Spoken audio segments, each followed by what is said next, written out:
Pinag-aaralan po natin every Sunday morning sa ating pong Sunday School ang buhay po ni Pablo and tayo po ay nasa dako ng kanyang buhay kung saan siya naglakbay na 3 beses. Pangatlong beses po niyang paglalakbay o ito yung tinatawag natin commonly na third missionary journey. And doon po sa map po ninyo, magkaroon lang tayo ng review. In map 121, alam natin na si Pablo ay nanggaling sa Antioch. According sa Acts 13, ang Antioch Church po ang kanila pong sending church. And that's the pattern po ng mission sa Bagong Tipan, kung saan meron pong simbahan na nagpapadala. Hindi po mission agency, hindi po fellowship, kundi church ang nagpapadala po ng missionary. And then dito, pagkatapos po ni Paul umalis sa Antioch, nagpunta po siya sa region of Galatia in Phrygia. At dito, ang sabi po ni Luke sa Acts 18, in-strengthen niya o pinalakas niya yung mga mananampalataya. And pagkatapos po ng pag-stay ni Paul sa Galatia and Phrygia, not only those things ang kanyang ginawa, bahagi din po ng third missionary journey niya ay yung pagkolekta po ng mga offering para po sa Jerusalem Church o mga mananampalataya in Judea na nakakaranas po ng famine. Nung si Paul po ay nasa Galatia, ay nangolekta din po si Pablo ng mga offering. We see that in the scripture. And then pagkatapos po noon, Paul went to Asia, specifically in Ephesus, where Paul stayed for 3 years. 3 years po si Pablo nagstay sa Ephesus, kung saan yung mga churches in Asia ay na-establish such as Thyatira, Philadelphia, Hierapolis, Laodicea probably, and Pergamos, and other more. At dito, in Acts 19, nakita natin yung kaguluhan ng bayan na nagtungo sa pagkakaalis ni Pablo sa Asia. Nagpunta po si Paul sa Troas, nagpunta po siya sa Macedonia, binalikan niya yung mga churches sa Philippi, sa Berea, Thessalonica, nagpunta din po siya sa Achaia, kung saan din sa kanya pong pagpunta sa Macedonia and Achaia, bahagi din ng kanyang purpose kung bakit siya nagpunta doon is ikolekta yung pong mga offering ng mga churches tulong sa Jerusalem Church. And in 1 Corinthians, 2 Corinthians, in the book of Philippians, makikita natin po yung and even in book of Romans, makikita natin po yung pagkolekta. And then nung sila po ay pabalik na, nung si Paul ay pabalik na at pupunta na siya sa Jerusalem, we know na in Philippi, sinamahan siya ng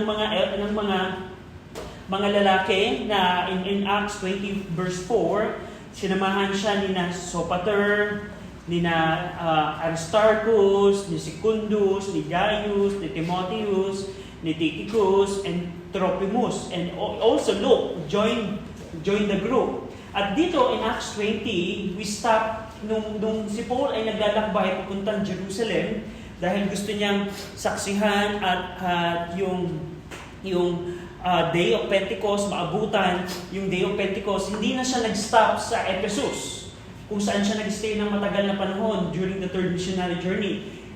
Kung hindi siya nagpunta sa Asia, nagpunta sila sa Miletus, doon po sa map ninyo, bandang coast po siya, coast city ng Aegean Sea, Miletus. At yun po ang content ng Acts 20 kung saan po tayo tumigil. So what happened is, dahil si Paul, nagmamadali siyang pumunta sa Jerusalem para maabutan niya yung Day of Pentecost, ang ginawa ni Paul, pinatawag na lamang yung mga elders ng church at Ephesus. At yung mga elders ng church at Ephesus ay nagpunta sa Miletus. At ito yung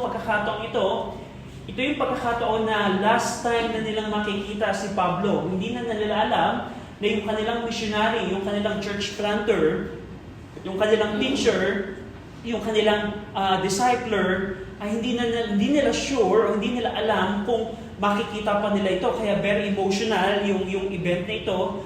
At dito, pinag-aaralan natin kung ano ang naging preaching or exhortation ni Paul sa mga elders na to. And that's the content of Acts 20. And Acts 20, si Pablo po ang nagsasalita. Ang kausap po niya yung mga elders ng church at Ephesus. Now, and we understand na kahit merong multiple elders or pastors ang church at Ephesus, in Revelations 2 and 3, in Revelations 2, meron lamang pong isang angel or star na in-acknowledge ang Panginoon. So, pwedeng magkaroon ng multiple pastor ang isang simbahan depending sa practicality kung kinakailangan na dahil malaki na yung simbahan. Just like the church at Antioch. Malaking simbahan po ang church at Antioch, kaya meron pong multiple pastor. Even in Philippi Church, ganun din po. Pero kahit maraming pastors, plural, meron lamang pong isang spokesperson ang Panginoon sa isang simbahan, isang angel or messenger. At yun po ang nakita natin. Now, in Acts 20, in verse number 17 hanggang 38, now, sabi po dito ni Luke, sino po ang gustong magbasa ng verse 17 hanggang 21 as we review? Acts 20, verse 17 to 21. Yes, Chuck. Acts chapter 20, verse 17 to 21. And from Miletus he sent to Ephesus and called the elders of the church. And when they were come to him, he said unto them, Ye know, from the first day that I came into Asia, after what manner I have been with you at all seasons, serving the Lord with all humility of mind, and with many tears and temptation, which befell me by the lying in wait of the Jews, and how I kept back nothing that was profitable unto you, but how showed you, and have taught you publicly, and from house to house, testifying both to the Jews and also to the Greeks, repentance toward God and faith toward our Lord Jesus Christ. Thank you, Cham. So in verse 17, tinawag ni Pablo yung mga elders ng church at Ephesus upang sila ay magpunta sa Miletus.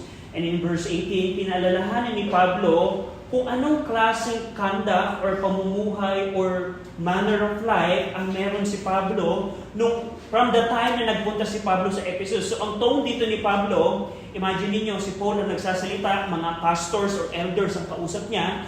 Sabi ni Paul, naalala niyo kung paano ako namuhay, paano yung conduct ko, paano yung manner of life ko from the first day that I arrived in Asia. So dito, ang tone dito ni Pablo, tingnan niyo kung paano ako namuhay bilang minister, bilang Kristiyano. And dito in verse 19, anong klaseng pamumuhay, conduct ang meron si Pablo? Sabi niya, he served the Lord with all humility and he endured many trials and temptation from the Jews. So meron si Pablo ang humility of mind, at meron din siyang patience and endurance. That's verse 18. In verse 19, sabi niya dito, he did not hold back anything profitable to them. Hindi niya itinanggi, hindi niya pinagkait ang mga bagay na kapakipakinabang sa mga taga-Ephesians, sa mga taga-Ephesus. So anong content nito? Anong ibig sabihin ito? Ito ba yung material? Ito ba yung physical na bagay na hindi pinagkait? No. In verse 19, makikita natin, he teach publicly o laharan niyang pinangaral ang salita ng Diyos and even from house to house. So anumang kapakipakinabang sa mga taga-Ephesians, yun ang ipinangaral ni Pablo. And in verse number 21, sabi ni Paul, ang kanyang he testified both to the Jews and also to the Greek, repentance toward God and faith toward our Lord Jesus Christ. And that's very important. Now, ito pong Acts 20:21 is one of the important verse that tells that repentance and faith are different things. Both of them are required for a believer to get saved, pero magkaiba pong bagay yan. Magkaibang bagay, katulad po ng Hebrews 6:1, kung saan pinaliwanag ni Pablo na magkaiba ang repentance and faith. At dito, sabi ni Paul, he testified both to the Jews and also to the Greeks, sa kanino mang tao. Kanino mang klaseng tao ang pangangaral niya ay pagsisisi patungo sa Diyos. Bakit patungo sa Diyos? Because ang tao po, dahil sa kasalanan natin, ang Diyos po ang ating inoffend. Sa Kanya po tayo nagkasala, kaya po ang pagsisisi ay patungo sa Diyos. Repentance toward God and faith toward our Lord Jesus Christ. Faith sa ginawa ng Panginoong Kristo sa krus ng Kalbaryo. So that's the content. And dito po tayo natapos. Now, in verse number 22 to 23, sino po ang gustong magbasa? Yes, Mikey. 22 and 23. 22 to 23. And now behold, I go bound in the spirit unto Jerusalem, not knowing the things that shall befall me there, save that the Holy Ghost witnesseth, and every city saying that vows and afflictions abide me. So, thank you. Sabi dito, thank you, Mikey. Sabi ni Paul, being bound in the spirit, meaning being bound by the Spirit, diniklara niya na kailangan niyang magpunta sa Jerusalem, na hindi niya alam kung anong mangyayari doon, except that the Holy Ghost witnesses in every city that bonds and affliction await him. So dito, sa pamamagitan ng patotoo ng banal na Espiritu, alam ni Pablo na kapag nagpunta siya sa Jerusalem, hindi niya alam kung siya ba ay maliligtas, meaning maliligtas in a way na sa kapahamakan ng mga kababayan niya. Remember, si Pablo po in every city, siya po ay mayroong persecution na palagi pong nararanasan. At sabi ni Pablo, yes, pupunta ako sa Jerusalem. Bakit? Kasi kailangan niyang dalhin yung tulong sa Jerusalem Church na kanyang kinolekta sa mga probinsya, sa mga ibang churches. At sabi ni Pablo, hindi niya alam kung siya ay safe, kung siya ba ay maliligtas, kung siya ay pupunta doon kasi yung danger ng kanyang buhay. At dito, sinabi ni Pablo, except that the Holy Ghost witnesses in every city that bonds and affliction await him. Pinapatotoohanan. Sabi ni, inacknowledge ni Pablo na yung banal na Espiritu pinapatotoohanan o binabibigay ng patotoo na sa bawat bayan, yung pagkakakulong, the bonds, plural, and afflictions ang naghihintay sa kanya. Remember, nakulong siya sa Philippi. Yun yung isang pagkakakulong na nakita natin sa Book of Acts. Pero dito, alam ni Pablo na bahagi ng kanyang ministry ay yung affliction at yung pagkakakulong. Bakit? Tingnan niyo po in Acts 9. Bakit alam ni Pablo na in every city, even in Jerusalem, alam niya na in danger na nasa kapahamakan ng kanyang buhay? Tingnan niyo po ang Acts 9:15-16. Right after niyang maligtas, pinakita na ng Panginoong Jesucristo kay Pablo na siya ay magsasuffer. Tingnan niyo po, Acts 9, verse 15-16. Sino po ang gusto magbasa? Yes, Mikey.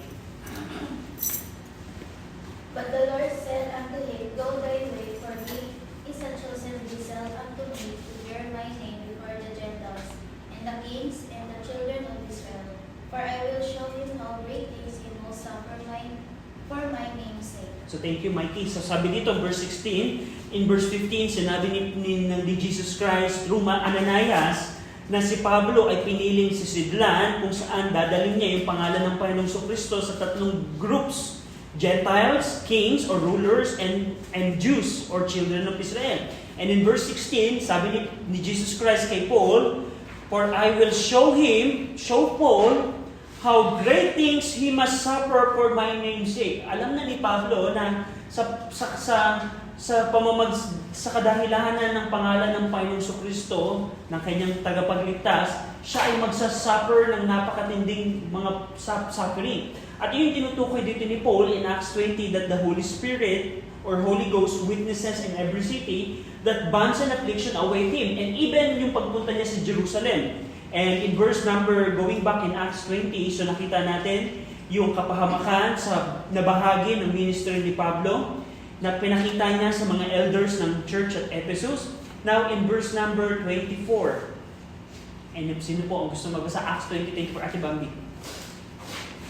Acts chapter 20, verse 24.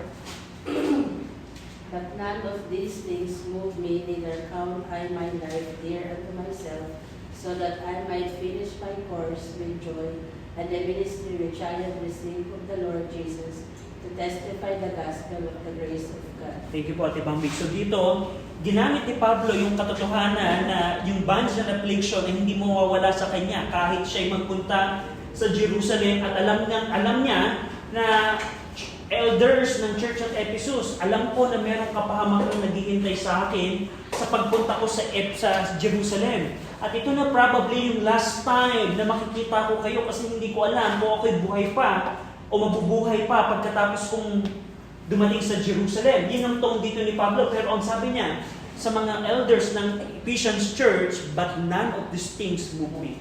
Na kahit ako'y merong bonds and affliction na naghihintay sa akin sa bawat syudad, even in Jerusalem, walang anumang bagay na ito ang nagpapaibu sa akin, meaning He is stable. None of these things move me. At ito ang interesting sa buhay ni Pablo. Neither count I my life dear unto myself. Hindi niya binibilang na yung kanyang buhay ay mahalaga sa kanya. Na, wait, Pablo, pwede kang mamatay doon. Pero sabi ni Pablo, okay lang sa akin kahit ako ay mamatay sa aking paglilingkod sa Panginoon. Hindi niya binibilang na kanyang buhay ay mainam o mahal sa kanya. Hindi niya pinapalagan yung kanyang buhay in relationship ng danger na nakantay sa kanya. Bakit ganun? Bakit ganun ang perseverance ni Pablo? Sabi ni Paul in verse 24, so that I might finish my course with joy and the ministry which I have received of the Lord Jesus Christ to testify the gospel of the grace of God. Kung natatandaan niyo yung Acts 9:15 to 16, meron pong tatlong groups of people na si Pablo po ay magiging witness sa Gentiles, sa mga children of Israel, at saka sa mga rulers, sa mga tagapumuno. At yung mga Gentiles, na nagawa na ni Pablo yun. First, second, third missionary, at saka yung kanyang early ministry, nagawa na maging witness ni Pablo sa two groups, sa mga Gentiles at saka sa mga Hudyo. Pero hindi pa niya totally fulfilled yung last group, which is mga rulers. Kaya sabi ni Pablo, wait, that I may finish my course with joy. Merong takbuhin, the word course there is race, takbuhin o ministry na binigay sa akin ng Panginoon, hindi ko pa ito tapos. Na kung ako ay magwo-worry sa aking buhay na hindi ako pupunta ngayon sa Jerusalem dahil pinapahalagaan ko yung buhay ko, hindi ko matatapos yung ministry, yung course o yung takbuhin na binigay sa akin ng Panginoon. Kaya sabi niya dito, okay lang sa akin na kahit merong kapamakan upang matapos lang niya yung kanyang takbuhin ng merong kagalakan at yung kanyang ministeryo na na-receive sa Panginoong Kristo. Ano yung ministry na natanggap ni Paul kay Jesus Christ? Acts 9:15 to 16. Maging witness siya sa tatlong group of people at mag-suffer siya sa pangalan ng Panginoong Kristo. At yun ang kanyang ministry, yun ang kanyang natanggap sa Panginoon. At gusto niyang tapusin to ng merong kagalakan. Ang tone po dito ni Pablo, hindi niya po kausap ang general, ang all members ng church at Ephesus. Ang kausap lang po niya dito ay yung mga elders or pastors ng church at Ephesus. Ang tone niya, gayahin niyo kung paano ako naglingkod. Dahil iiwanan ko na kayo, pupunta kayo sa church at Ephesus, kayo na lamang mag-isa doon, probably hindi na ako mabubuhay. Gayahin niyo kung paano ako naglingkod. Yan ang tone dito ni Pablo. At dito makikita natin, so the ministry that he received from the Lord Jesus Christ to testify the gospel of the grace of God. To testify the gospel of the grace of God. Now, in verse number, pagkatapos po noon, in verse number 25 to 27, tingnan natin ano ang sabi ni Pablo. Acts 20, verse 25 to 27. Sino po ang gusto magbasa? Kaya Ate Caroline. Acts 20:25 to 27. And now behold, I know that people among whom I have gone preaching the kingdom of God shall see my face no more. Wherefore I take you to record this day that I am pure from the blood of all men, for I have not shed tear unto you all the gospel of God. So thank you po Ate Caroline. So dito binanggit ni Pablo, after niyang banggitin na naglingkod siya ng merong kababaan, ng merong endurance, may patience, na hindi niya kinep back yung anything profitable unto the Ephesians believers, tinestify niya yung repentance and faith, paano siya nag-suffer in every city, at paano niya gustong tapusin yung kanyang course of ministry. Sabi ni Pablo, as he conclude yung kanyang point dito, sabi ni Paul, and now behold. Ngayon, tingnan nyo, na alam ko, kayo, Ephesians elders, among whom I have gone preaching the kingdom of God, shall see my face no more. Alam natin lahat, realidad, na pag ako'y nagpunta sa Jerusalem, hindi nyo na ako makikita. Verse 26, dahil doon, wherefore, I take you to record this day, tandaan ninyo ang araw na ito, na ako ay dalisay, ako ay pure, I am pure from the blood of all men. Bakit dalisay si Pablo sa dugo ng lahat ng tao? In-explain niya in verse 27, paano siya naging dalisay sa dugo ng lahat ng tao. For I have not shunned to declare unto you all the counsel of God. All the counsel of God. So dito pinakita ni Pablo kung paano siya naging dalisay na bahagi ng kanyang ministry, hindi niya kinebak yung mga pakipakinabang, kundi ipinangaral niya, hindi niya shinan. The word shan is parang to withdraw, itago, yung hindi niya, kundi diniklara niya sa mga Ephesians, lahat ng counsel of God o lahat ng kalooban ng Panginoon. Now, ang tanong, in application sa ating panahon, yung all counsel of God, ano yung equivalent nito sa ating panahon? Of course, yung all 66 books of the Bible. So, dito, pinapakita dito ni Pablo na malinis yung kanyang kamay, malinis siya mula sa dugo ng lahat ng tao. Bakit? Bakit siya sinabing wala siyang accountability sa lahat ng tao? Kasi diniklara niya ang lahat ng kalooban ng Panginoon sa mga Ephesians elders. Imagine niyo, 3 taon lamang si Pablo nag-stay sa Ephesus. Pero nagawa niyang i-declare lahat ng counsel ng Panginoon. Now and dito, in application sa ating panahon, alam niyo ba na bilang kung ikaw halimbawa ay pastor or teacher ng Word of God, responsibility ng pastor and teacher na ideklara ang lahat ng counsel ng Panginoon. May mga pagkakataon po na ang pastor or yung preacher hindi siya nagpipreach ng all the counsel of God kasi ayaw niya na maksaktan yung miyembro halimbawa na mayaman. Kasi kung halimbawa yung miyembro na mayaman ay immoral, hindi siya magpipreach ng immorality kasi aalis yung miyembrong mayaman dahil ma-offend sa kanyang kasalanan at probably hindi na magtatides. And you can observe that in many churches. Na may mga pagkakataon na yung pastor or yung preacher, hindi niya dinideklara yung all counsel of God. Meaning, lahat ng kalooban ng Panginoon, hindi lamang yung patungkol sa magbubuti, kundi sa kasalanan ng tao, pinuproklama. Pero, may mga pagkakataon, and there are many pastors that are guilty about this, na hindi nila dinideklara yung lahat ng counsel ng Panginoon dahil takot sila sa tao. Takot sila sa tao kumpara sa Diyos. And that's very dangerous. Dahil yung pastor na may ganung katatayuan, mayroong ganung pananaw, lahat sila ay accountable sa judgment seat of Christ.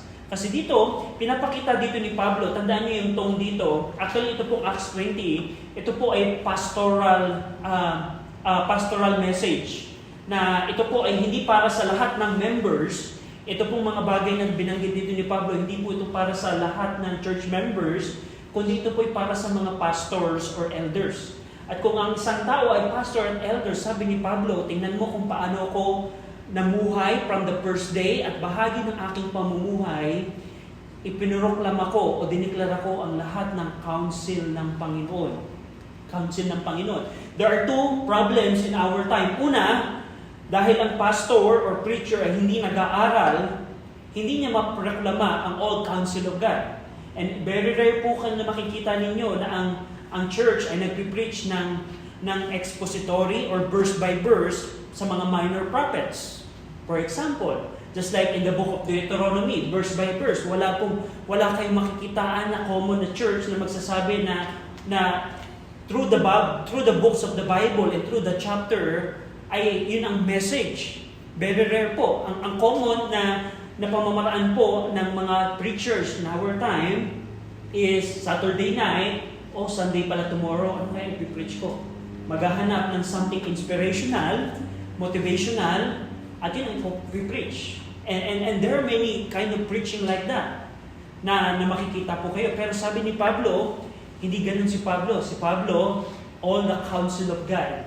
Na hindi niya kinakatakutan ang sinuman, hindi niya kinakatakutan na banggitin niya ang kakasalanan, basta madeklara niya ang lahat ng kalooban ng Panginoon sa isang tao. So that's the tone of Paul. Now, dito, pagkatapos niyang ipakita na gayanin niyo kung paano ako naglingkod, ito ngayon yung exhortation ni Pablo, verse 28 hanggang verse 35. So yung verse 17 hanggang verse 27, yung 11 verses po na to, ang tone po ni Pablo, ganito ako naglingkod, gayanin niyo kung paano ako naglingkod. Kausap niya dito yung mga elders. Now, ito ngayon ang exhortation ni Pablo in verse number 28. Sino po ang gustong magbasa? Yes, Mikey. Verse 28 po. Take heed therefore unto yourselves and to all the flock over the which the Holy Ghost hath made you overseers to feed the church of God which He hath purchased with His own blood. Thank you, Mikey. So dito, exhortation ni Pablo, binigyan niya ng charge or exhortation yung mga elders na mag-ingat kayo sa inyong mga sarili at mag-ingatan ninyo yung mga flock. Yung flock is yung mga tupa, grupo ng tupa na pinagkatiwala sa inyo ng Panginoon, over which the Holy Ghost, kung saan ang banal na Espiritu ay ginawa kayong tagatingin, overseer. At that's a duty ng isang pastor na ang flock ay tinitingnan, overseer ng mga tupa, ang pastor. At dito sinabi ni Paul, not only to be overseer, to feed the church of God. Not only you will oversee, but you need to also to feed the flock or the church of God, which He had purchased with His own blood. So dito, kung titingnan natin, this is pastoral message.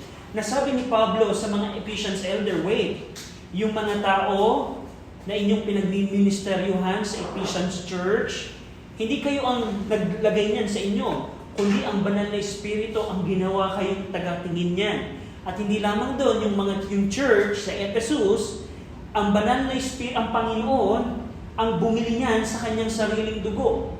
Iniligtas ng Diyos ang mga tao at nilagay ng Diyos ang mga tao sa pamumuno ng pastor or elders.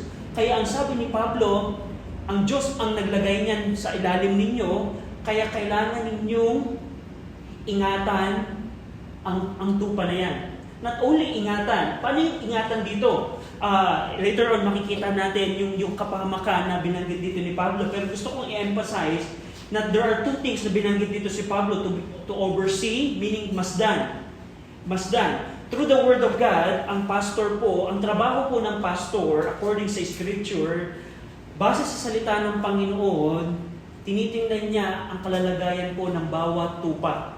Meaning, kung halimbawa, ang isang tatay na member ay nagiging irresponsable sa pagpapalaki ng kanyang anak, yung pastor ang unang mag-iingat at mangangaral patungkol sa problema ng tatay na yun. Kung merong young people, kung merong nanay at merong kabataan na merong nakikita through the Word of God na kasalanan or kapahamakan, ang pastor ang nag-iingat nito. Kaya po yun po ang duty po ng pastor. At not only that, hindi lamang ingatan, kundi tingnan. Pangalawa is to feed the flock. There are many times po binanggit ng Bible na duty ng pastor is pakainin ang tupa ng Panginoon, to feed. Also Peter agrees with that truth. Now, ang problem in our time is, tingnan niyo po, marami pong simbahan right now ang meron pong nutritional deficiency. Yung kung halimbawa, mula kasi nilang, ang pagkain mo ay dilata. Pagkain mo halimbawa ay pancit canton or instant noodles. Mula pagkabata, na never hanggang lumaki ka, never kang kumain ng gulay. And then, anong mangyayari sa'yo pag halimbawa mga 10-year-old na yung batang yun at yung kanyang mga kinakain ay mga instant, meron siyang magiging nutritional deficiency. At later on, magkakasakit siya, at later on, probably ikamatay pa ng bata. At alam niyo ba na maraming churches right now ang merong nutritional deficiency? Na ang pastor ay hindi nag-aaral. Kahit ako, dati, tinuruan ako na kahit 15 minutes, kaya mo mag-prepare ng preaching. Saturday night, magpipreach ako tomorrow, ano kaya ang gusto kong i-preach? At tungkol sa prayer, prayer perseverance, prayer, etc. And meron akong preaching. Hanap lang ako ng verse, and dadaanin ko na lamang sa storytelling. That's how I preached before. Pero nakita ko na, wait, hindi pala yun ang tama. The proper way is, aalamin mo bilang preacher, bakit sinulat ng writer ito sa mga tao na sinulatan niya. Ano yung purpose niya? Aalamin dapat ang tamang interpretation upang makakuha tayo ng tamang application. So, and that kind of preaching ay hindi po kayang aralin in just 15 minutes. And that's the reason, walang gumagawa nun. Meron nga kaming kaibigan na pastor ngayon sa Cavite na naboburden siya na pag siya ay nagpipreach ng expository preaching or verse by verse preaching sa ibang simbahan, pag naimbitahan siya ng ibang church, naboburden siya kasi walang kainti-interest yung mga tao. Bakit? Kasi yung mga tao ay according sa 2 Timothy chapter 4, yung nakikilitin na lamang sa kanilang tenga ang nagugustuhan nila. And that's very sad. Recently nga, meron akong napanood na in Batangas, meron silang in the Batangas, meron pong grupo po ng mga pastor doon na nagkakaroon sila ng may group sila na every Tuesday, I think, or every week, I don't know yung araw, pumupunta sila sa ibang simbahan para lamang mag-fellowship, magkaroon ng preaching. And one time, I tuned in dun sa kanilang Facebook Live, and sa loob ng isang oras, probably 40 minutes I joke. 40 minutes I joke na nakaka-burden na ito ba ay preaching pa rin ba or comedy show? So, yun ang kakalungkot and yung mga tao, according to yung nakakakiliti na lang sa kanilang tenga, tuwa naman yung mga tao. And that's the problem, nutritional deficiency. And later on, kapag ang simbahan o ang tao ay mayroong nutritional deficiency kasi hindi mainam ang pagkakapakain sa kanila, mamamatay, magkakasakit yung bata at hanggang ikamatay nito. And that's the situation of many churches today. Kaya po ngayon, ang mga churches, wala pong matitibay na churches kasi nagmumula ito kung ano ang ipinapangaral sa pulpito. So that's the problem. Pero sabi dito ni Pablo, you need to feed the flock. Parang illustration nga ni Pastor Rakintan, pag yung pastor daw ay kumuha lamang ng preaching sa internet, at para siyang, kung ano yung ninuya mo, yun ang ipapakain mo. Ninuya ng iba, dahil ibang preacher yung nagawa noon, tapos kung kaya mo kuhanin yung ninuya ng iba, tapos yun ang ipapakain mo sa mga tao mo. So, that's the situation right now, and that's the reality. So, pero dito, pinakita ni Pablo dito na kausap niya yung mga Ephesian elder to feed the flock. To feed the flock, the proper feeding of the flock is not just to entertain. The proper way of feeding the flock is kailangan makita ng mga flock kung ano ang salita ng Panginoon. Bakit sinulat ng Diyos ang Genesis, ang Exodus, ang Leviticus, hanggang sa the Revelation. So, and that's the proper way of feeding the flock. Now, in verse number 29 to 30, ngayon, titingnan natin bakit kailangan mag-ingat, bakit kailangan mag-take heed ng mga elders na ito at yung ingatan nila, yung mga flock. Because in verse 29 and 30, ito yung problem. Sino po ang gustong magbasa? Yes, Mikey. Verse 29 to 30. For I know this, that after departing shall grievous wolves enter in among you, not sparing the flock.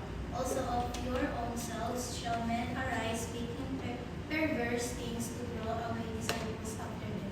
So thank you, Mikey. So dito, kaya pala pinag-iingat ni Pablo in verse 28 yung mga elders. Dahil alam ni Pablo, I know this, that after my departing, after kong makalis dito, after akong mamatay, may mga lobo na papasok sa inyo at hindi nila paliligtasin ang mga tupa. At kayo din, mag-ingat kayo kasi sa loob ng simbahan ninyo, pwedeng merong umusbong na nagsasalita ng perverse thing upang alisin, to draw away, disciple after them. So, yan po ang realidad. At kung alam natin po yung history ng Ephesian Church, alam niyo ba, ito pong sinulatan ni Pablo, yung kausap po ni Pablo ditong mga elders, ay the same audience ng book of 1 John, 2 John, and 3 John, kung saan si John the Beloved, around 90 AD, sinulatan niya yung church at Ephesus pa din, kung saan meron ng Gnosticism inside the church. Meron na pong mga naging Gnostic members. Imagine niyo, may mga member ang church at Ephesus na naniniwala sa Gnosticism. Yan po ang tema ng 1 John. And 2 John, meron na pong Gnostic missionary And third John is Gnosticism as well. So, naging realidad yung sinabi dito ni Pablo na pagkaalis ko, mga lobo ang papasok sa inyo at hindi niya paliligtasin yung mga tupa. At ganun din, pwedeng sa inyo merong umusbong na siya ngayon ang magsasalita ng mga perversing at yung mga disipulo will drawn away. At ito ay naging realidad. Ang proof po ng verse 29 and 30, ang proof po nito ay yung 1st and 2nd and 3rd John, kung saan naging realidad na yung pagkawasak, hindi naman pagkawasak in a sense, kundi kung paano merong mga grievous wolves ang nakapasok sa Ephesian Church. Alam ni Pablo yun, at naging realidad niya ng panahon ni John the Beloved sa Ephesian Church. Kaya ang exhortation dito ni Paul in verse 31, tingnan natin. Acts 20:31, sino po ang gusto magbasa? Yes, Chang. Acts 20:31, therefore watch and remember that by the space of 3 years I cease not to warn everyone night and day with tears. So, sabi dito, dahil doon, alam ni Pablo na may mga Gnostic missionaries, may mga Gnostic people na gustong mag-impluwensya sa church at Ephesus. Alam niya na pinalalahanan niya ang mga Ephesians believers or members na sa loob ng 3 taon na nag-stay siya doon, hindi siya tumigil na magbigay ng warning night and day with tears. Ganon ang emotion ni Pablo sa pagwawarn night and day with tears. Now, sa ating panahon, of course, we don't, ang Gnosticism right now ay nag-i-exist pa rin ngayon at maraming church, ang Gnostic church ngayon, pero hindi po yun yung main wolves na ating pong kinakalaban in our time. Ano yung wolves in our time? For example, CCM. Halimbawa, modern version. Halimbawa, yung corruption sa repentance, and etc. Yun ang mga grievous wolves sa ating panahon. At bahagi pala ng responsibilidad ng pastor or elders ay protektahan yung mga tupa. Yung mga tupa. Bahagi ng responsibilidad ay tingnan, i-oversee yung mga tao na pinagkatiwala ng Diyos sa isang pastor upang maprotektahan. And in application, kung ikaw ay church member, kung tayo ay church member, ang lugar kung saan pwede tayong maprotektahan doctrinally ay ang simbahan, ang matinong simbahan. So, we see that in here. And lastly, in verse 32, sino po ang gustong magbasa? Verse 32, yes, Mikey. Verse 32, and now, brethren, I commend you to God and to the word of His grace, which is able to build you up and to give up you an inheritance among all them which are sanctified. So thank you. So dito, kinumen ni Pablo ang mga mananampalataya, specifically the Ephesians elders, to God and to the word of His grace, sa salita ng Panginoon, na merong kakayanan na mag-build up sa kanila at bigyan sila ng inheritance among them, among sanctified. Now in verse 33 hanggang 34, who would like to read po? 33 to 34. Yes, Trisha. Acts chapter 20, verse 33 to 34, I have coveted no man's silver or gold or apparel, yet ye yourselves know that these hands have ministered unto my necessities and to them that were with me. So thank you. Dito sabi ni Paul, hindi siya naghangad ng pilak o ginto o kasuota ng sinuman. Hindi siya naghangad. Kundi, sabi ni Pablo, alam ninyo, elders, na alam ninyo, ye yourselves know, na itong aking mga kamay ang naglingkod at nagprovide sa aking mga pangangailangan. At sa mga kasamahan ko, ako mismo ang nagtrabaho upang ako at yung mga kasama ko na nagpunta sa inyo, probably Titus is one of them, ay makakain, mga pangangailangan. So dito, makikita ni Pablo kung paano piniresenta ni Pablo kung anong klase siyang masipag at hindi mapaghangad na missionary, na pastor, or elder, or preacher sa Church of Ephesus. So hindi siya naghangad ng anumang pilak at ginto o kasuotan. Kundi sinabi pa ni Pablo, alam nyo, elders, 3 years ago, yung 3 taon akong nasa inyo, 3 years ako nag-stay sa inyo, alam ninyo, nakita ninyo na ako mismo ang nagtrabaho upang ma-provide yung aking mga pangangailangan at yung mga kasama ko. Hindi kami umasa sa inyo.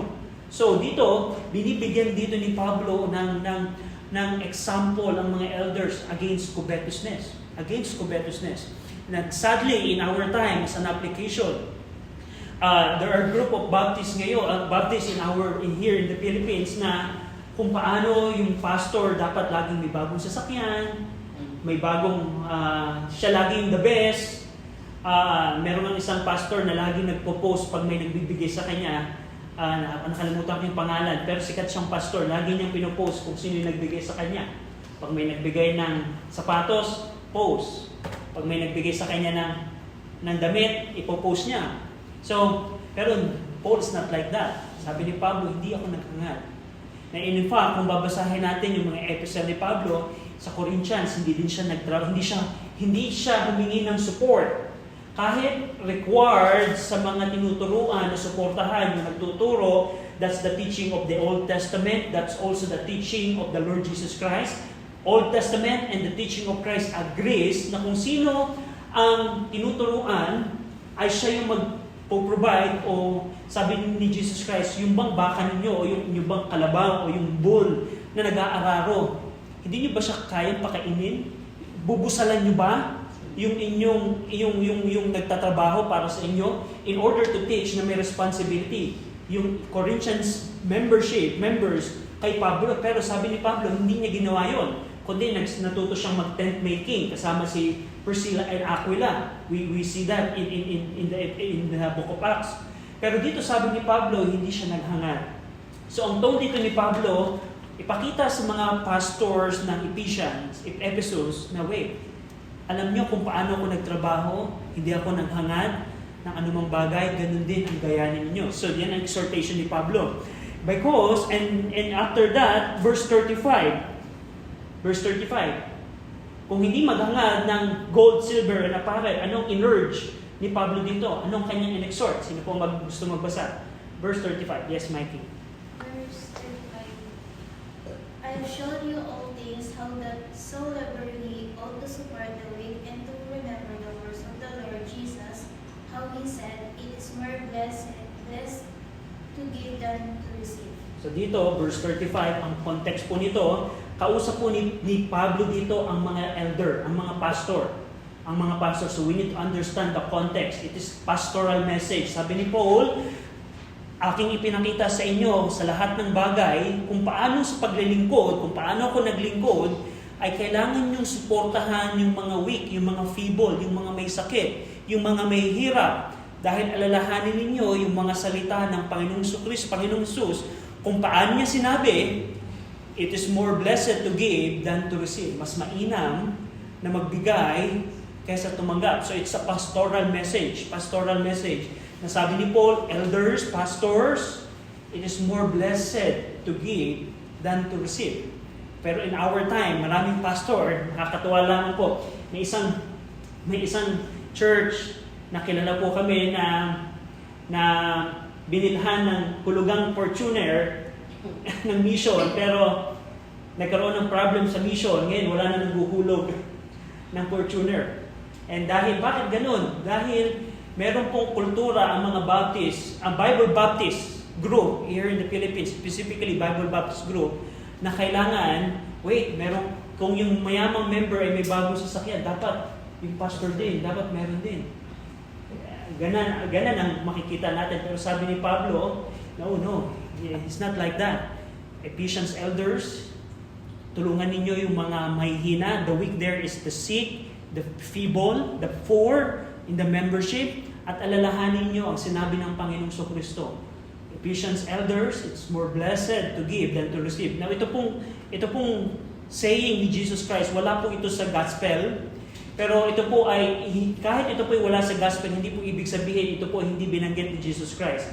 Dahil ang mga words, hindi lamang po ito na isulat sa gospel, pero ito po ay teaching ni Jesus Christ, na mas mainam magbigay kaysa tumanggap. So the context po dito is yung mga elders. Elders, huwag kayong maghangad ng silver or gold or apparel. Magtrabaho kayo para sa inyong sarili. Yes, alam natin, according sa teaching ng Old Testament, teaching ng Corinthians, and that's the truth talaga na kung sino yung nagtuturo, dapat sinusuportahan ng tinuturuan. We see that. Pero sa part naman ng elders, kailangan hindi maghangad. So we see the balance there ng ministry.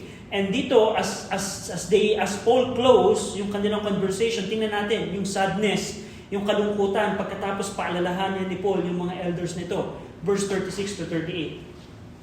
Sino po ang usap? Yes, Chan. Acts 20, verse 36 to 38. And when he had thus spoken, he kneeled down and prayed with them all. And they all wept sore, and fell on Paul's neck, and kissed him, sorrowing most of all for the words which he spake, that they should see his face no more. And they accompanied him unto the ship. So pagkatapos magsalita, nagpaalam na si Pablo. At ito nakakalungkot na pangyayari kasi ang reason dito kung bakit sila malungkot kasi alam nila yung kapahamakan sa Jerusalem. Actually, makikita natin later on nung si Paul ay nasa Caesarea Maritima, pinigilan si Pablo, huwag ka nang pumunta dyan, Paul. Ikakukulong mo yan, kamamatay mo yan, huwag ka nang pumunta. Pero si Paul, perseverant pa rin. Kaya itong mga Ephesians elders, malungkot sila. Kasi alam nila na, wait, it's our last time na makikita namin yung aming teacher, yung aming missionary na nagpunta dito sa Asia, nagturo sa amin. So, that's the sad event sa Ephesians elder. And dito, in application, ano makikita natin? Bilang application, makikita natin yung pattern ng ministry ni Pablo. Sabi ni Paul, follow me as I follow Christ. So, ang paglilingkod ni Pablo, naglingkod siya ng merong humility of mind, kababaan ng pag-iisip, naglingkod siya ng merong patience and endurance, naglingkod siya na hindi niya hold back, hindi niya pinagkakait yung anumang kapakinabang sa mga tao.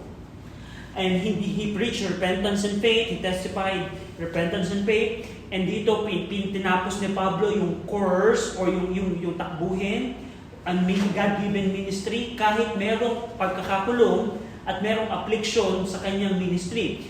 Kahit merong persecution or affliction, sabi ni Pablo, none of this thing moved me.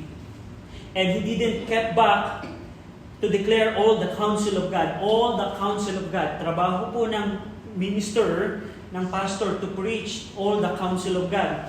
And he didn't cease to warn everyone night and day with tears. He has not coveted man, silver, gold, or apparel. Hindi siya naghangad sa pilak, ginto, o kasuotan ng minuman. At naglingkod siya, he ministered to his and his companions' necessity. Siya mismo ang nagtrabaho upang yung kanyang kakainin, yung kanyang idadamit, ay magkaroon siya ng provision sa kanya bilang lingkod. So, dito, yun ang pattern ng ministry ni Pablo. At in our time, Paul, we need to follow him as he followed Christ. At yan ang napakagandang application na makita natin. At exhortation dito ni Pablo sa mga Ephesians elder, follow the kind of ministry I have. Ipinakita ko sa inyo kung paano ko naglingkod, Ephesians elders, sundan nyo kung paano ko naglingkod. Ano pang exhortation dito ni Pablo? Take heed unto yourself. Mag-ingat kayo sa inyong mga sarili. At pag-ingatan ninyo yung mga tupa kung saan ginawa kayong overseer ng banal na Espiritu. Ano pa? Exhortation din niya na pakainin ninyo ang simbahan ng Panginoon na kanyang binili ng kanyang dugo. At and lastly, exhortation ni Pablo sa mga elders, suportahan ninyo yung mga mahihina, yung mga feeble, yung mga may sakit, yung mga walang kaya, yung mga mahihirap, yung mga weak. At alalahanin ninyo ang mga salita ng Panginoong Kristo. It is more blessed to give than to receive. So yan po ang third missionary journey. Next week, titingnan po natin yung arrival ni Paul sa Caesarea Maritima. And then later on, makikita natin yung mga nangyari after he arrived in Jerusalem. Meron po kayong tanong? Any question? Any question? So kung wala na, tayo pong lahat ay manalangin. Ama namin Diyos, salamat Panginoon sa natapos po naming Sunday School. Salamat sa buhay po ni Pablo. Salamat Panginoon in Acts 20 kung saan nakita namin ang pastoral message ni Pablo sa mga Ephesians elder, and we learn a lot of truths and principle from this. We pray na as a Christian, sa aming pong paglilingkod, tulungan nyo kami na tapusin namin ang takbuhin, ang ministry na ibinigay nyo sa amin. I pray, Panginoon, na sa gitna ng affliction, suffering na aming nararanasan, tulungan nyo kami magpatuloy na maglingkod sa inyo. Sa ngalan ng aming Panginoong Kristo, Amen.